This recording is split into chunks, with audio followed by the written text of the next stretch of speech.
pumayag na kunin sa'yo si Tori? Akala ko ba siya nalang huling alas mo? Yan ang magagawa ko. Wala naman akong karapatan para i-keep yung bata kasi hindi ko na ma-adopted si Tori. Tsaka isa pa, pag pinilit ko lang na bumalik dito yung bata, baka mahalata na ni Jordan na ginagamit kong tool si Tori para mag-stay siya dito. Kasi yung Christine yun eh. Masyadong bilib sa sarili na hindi niya ako kailangan. Alam mo kung tinanggap niya na lang sana yung offer ko sa kanya, di sana wala na akong pinoproblema ngayon. Eh paano na yan? Baka pag nandun si Tori sa poder ng totoong mommy niya, ma-win over siya ni Christy. Eh di magiging happy family sila niyan. Will you stop saying that? Tingin mo ba papayag ako na lumigaya si Christy? Gagawin ko ang lahat para hindi mabuo yung pamilya niya.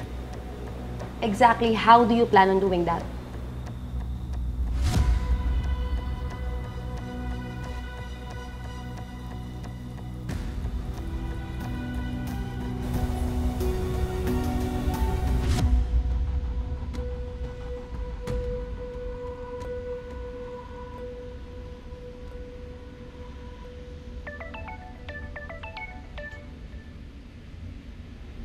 Mommy Shy!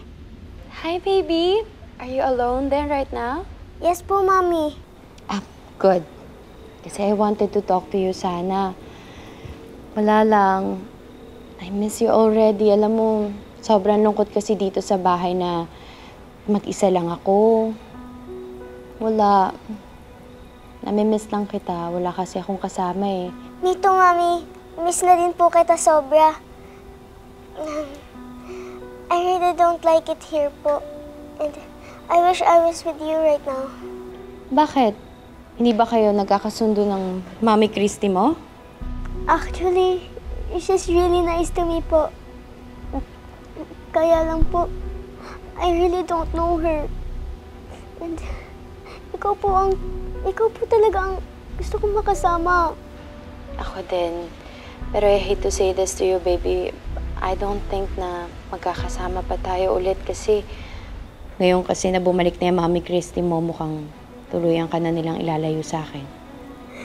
Ayoko po, Mommy, please. I want to go back po sa house natin. I wish I'm there with you. Me too. Kaso, baby, I'm sorry. Hindi talaga ako pwedeng pumunta dyan kasi hindi naman ako welcome dyan sa bahay ng Mami Christy mo.